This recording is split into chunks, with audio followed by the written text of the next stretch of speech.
હવે આપણે lesson 3ના question answer જોઈએ. તો first question, which organization did Arun found at the age of 17? Which organization એટલે કઈ સંસ્થા ડીડ અરુણ ફાઉન્ડ. અહીંયા ફાઉન્ડનો અર્થ સ્થાપવું. બરાબર, ફાઉન્ડ બે રીતે આવે. એક તો મૂળ ક્રિયાપદ તરીકે ફાઉન્ડ હોય તેનો અર્થ થાય સ્થાપવું, અને ભૂતકાળ તરીકે હોય તો ફાઇન્ડનું ભૂતકાળ ફાઉન્ડ. તો ફાઇન્ડ એટલે લાગવું અથવા તો શોધવું, એનું ભૂતકાળ ફાઉન્ડ એટલે શોધ્યું અથવા લાગ્યું. પણ ફાઉન્ડ જ્યારે મૂળ ક્રિયાપદ તરીકે હોય ત્યારે એનો અર્થ થશે સ્થાપવું. બરાબર, તો એ મૂળ ક્રિયાપદ તરીકે છે ફાઉન્ડ એટલે સ્થાપવું. એટ ધ એજ ઓફ 17, તો 17 વર્ષની ઉંમરે. તો 17 વર્ષની ઉંમરે અરુણે કઈ સંસ્થા સ્થાપી. બરાબર, તો ભૂતકાળ છે એટલે ફાઉન્ડનું થઈ ગયું ફાઉન્ડેડ.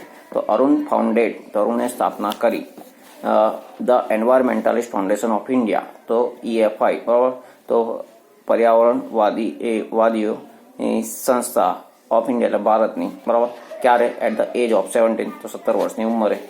ફરી એવા આગળ છે સેકન્ડ, એટલે અહીંયા ધ્યાન શું રાખવાનું છે? ફાઉન્ડનું કર્યું ફાઉન્ડેડ, અને પછી નામ લખી દીધું સંસ્થાનું. પછી સેકન્ડ ક્વેશ્ચન, વોટ વર અરુણ્સ પેરેન્ટ્સ લાઈક? તો અહીંયા લાઈકનો અર્થ ના જેવા, શું ગમવું એવો નહીં, પણ ના જેવા. તો અરુણના માતા પિતા કેવા હતા એમ. વોટ લાઈક એટલે શાના જેવા, એટલે કેવા હતા, મતલબ કયા પ્રકારના. બરાબર, કે ભાઈ ગુસ્સાવાળા હતા, બરાબર, કે નેગેટિવ હતા, પોઝિટિવ, એટલે એ અર્થમાં એમ કેવા પ્રકારના હતા, મતલબ એ એમની લાક્ષણિકતા એમ. તો અરુણ્સ પેરેન્ટ્સ, તો અરુણના માતા પિતા વર એટલે હતા વેરી સપોર્ટિવ, ખૂબ સમર્થક, ખૂબ સહાયક. બરાબર, એન્ડ અન્ડરસ્ટુડ અને સમજ્યું, ધેટ કે અને સમજતા હતા કે, ધેટ હી વોઝ ઇન્ટરેસ્ટેડ, હી અરુણ માટે વાપર્યું હી વોઝ ઇન્ટરેસ્ટેડ, કે તેને રસ હતો ઇન એન્વાયરમેન્ટ, તો પર્યાવરણમાં તેમને રસ હતો. બરાબર. ત્રીજું, વોટ અકોર્ડિંગ ટુ અરુણ, તો અકોર્ડિંગ ટુ અરુણ એટલે અરુણના મત પ્રમાણે શુડ વી એન્શ્યોર, તો એન્શ્યોર એટલે ખાતરી રાખવી, દરકાર રાખવી, ચોકસાઈ રાખવી એમ. તો આપણે શાની ખાતરી રાખવી જોઈએ. બરાબર, તો અકોર્ડિંગ ટુ અરુણ, તો અરુણના મત પ્રમાણે વી શુડ એન્શ્યોર ધેટ, તો આપણે ખાતરી રાખવી જોઈએ, ચોકસાઈ રાખવી જોઈએ. એટલે lakes and water bodies are free of garbage, તો તળાવો અને વોટર બોડીઝ એટલે જલતંત્રો, તો બીજા જે સરોવર છે કે કુવા છે કે કંઈ બી નદી નાળા જે બી હોય, આર ફ્રી એ મુક્ત રહે. શેનાથી મુક્ત રહે? આર ફ્રી એટલે મુક્ત રહે ઓફ ગાર્બેજ, તો કચરાથી. સો દેટ એટલે જેથી કે બર્ડ્સ એન્ડ એનિમલ્સ, તો પક્ષીઓ અને પ્રાણીઓ, તો પ્રાણીઓમાં ખાસ કરીને ફ્રોગ્સ એન્ડ સ્નેક્સ અહીંયા લખેલું છે, આપેલું છે, પાઠમાં આવે જ છે. બરાબર, તો એ પણ અને બીજા પણ. કેન લીવ ઇન પીસ, તો પીસ એટલે શાંતિ, PEACE, પીસ એટલે PIECE, પીસ એટલે ટુકડો થાય, PEACE, પીસ એટલે શાંતિ. તો સ્પેલિંગમાં ધ્યાન રાખજો. તો કેન લીવ ઇન પીસ એટલે શાંતિથી રહી શકે. Fourth question, what do Arun and his team do to protect themselves from dust? તો વોટ એટલે શું? Arun and his team do, તો અરુણ અને તેની ટીમ કરે છે ટુ પ્રોટેક્ટ એટલે રક્ષણ કરવા, ધેમસેલ્સ એટલે તેમનું પોતાનું, તેમની જાતનું, ફ્રોમ ડસ્ટ એટલે દૂરથી, તો દૂરથી રક્ષણ કરવા, ડસ્ટ એટલે રક્ષણ થાય, દૂર થાય, તો એનાથી રક્ષણ કરવા એ પોતાના શું કરે છે? તો અરુણ એન્ડ હિઝ ટીમ વેર એટલે પહેરે છે, WER વેર એટલે પહેરવું, નોઝ માસ્ક, તો નાકના માસ્ક પહેરે છે. બરાબર, માસ્ક વિશે સમજાવવાની જરૂર નથી, અત્યારે બધા કરતા હોય છે. એન્ડ સેનિટરી ગ્લોવ્સ, અને જે રક્ષણ માટે જે ગ્લોવ્સ આવતા હોય છે, હાથના મોજા. બરાબર, ટુ પ્રોટેક્ટ રક્ષણ કરવા, ધેમસેલ્સ પોતાની જાતનું, શેનાથી? ફ્રોમ ડસ્ટ દૂરથી. પાંચમું, how much time should school going children devote for an environmental cause?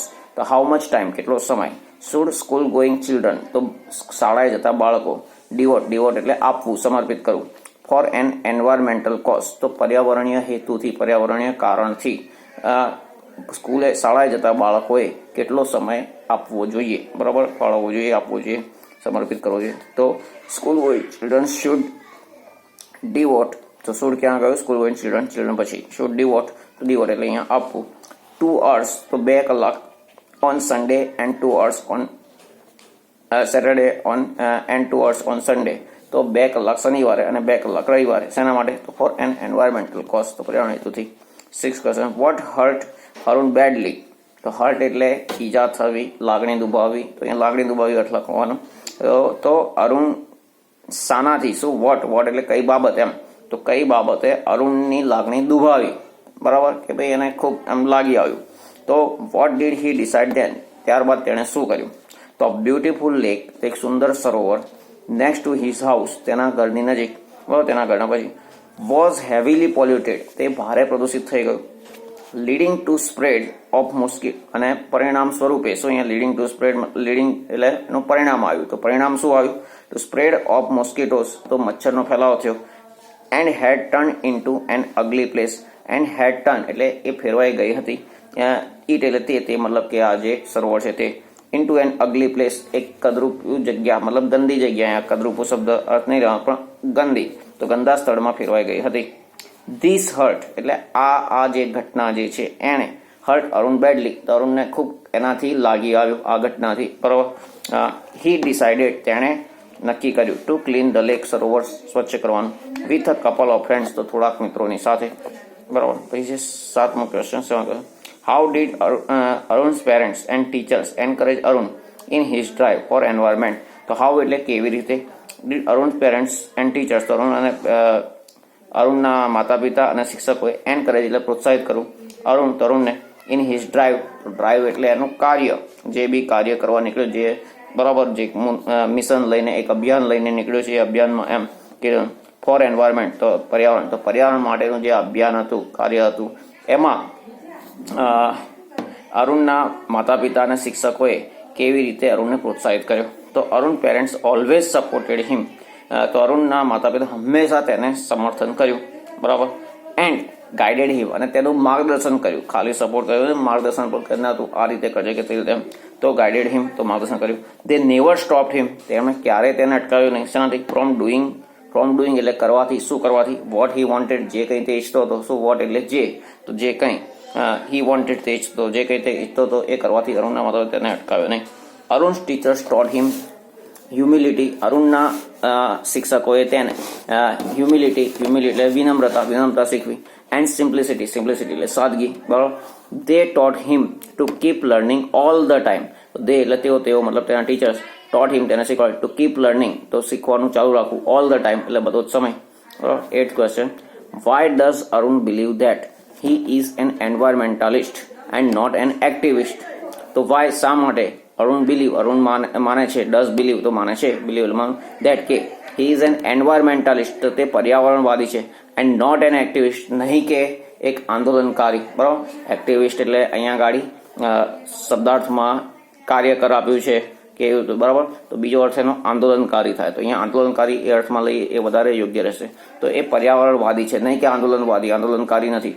તો હવે કેમ એવું માને છે, તો હવે એનો જવાબ Arun keeps on learning so much, તો અરુણ કીપ ઓન એટલે ચાલુ રાખવું, બરાબર. તો કીપ્સ ઓન ચાલુ રાખે છે, ગો ઓન એટલે પણ ચાલુ રાખવું, બરાબર. અહીંયા કીપ્સ ઓન ચાલુ રાખે, શું ચાલુ રાખે? લર્નિંગ એટલે શીખવાનું, સો મચ એટલે ખૂબ જ, ફ્રોમ ધ એન્વાયરમેન્ટ પર્યાવરણમાંથી, શું પર્યાવરણમાંથી જે શીખવાનું ઘણું ચાલુ રાખે છે, એન્ડ હિઝ વર્ક અને તેના કામમાંથી, શેના માટે? ટુ પ્રોટેક્ટ એટલે રક્ષણ કરવા, ધ એન્વાયરમેન્ટ એટલે પર્યાવરણ, તો પર્યાવરણનું રક્ષણ કરવા માટે તે પર્યાવરણમાંથી જ અને પોતાના કામમાંથી શીખવાનું ચાલુ રાખે છે, સતત ચાલુ રાખે છે, બરાબર. સો હી બિલીવ્સ ધેટ, તેથી તે માને છે કે હી ઇઝ એન એન્વાયરમેન્ટાલિસ્ટ, તેથી તે પર્યાવરણવાદી છે, એન્ડ નોટ એન એક્ટિવિસ્ટ નહીં કે એક આંદોલનકારી, ખાલી ઝંડો ને બેનર લઈને નીકળી પડે પર્યાવરણ બચાવો એવું નહીં, બરાબર. તો એ રીતે છે. તો આ ક્વેશ્ચન આન્સર આના પૂરા થયા, બરાબર છે. અને અહીંયા જે બીજી ટૂંકનો જે છે આ બધી આવી જ ગઈ, પાછળ આપણે લઈ લીધી છે, તો આ બધું પણ તૈયાર કરી દેવાનું છે તમારે આપણે.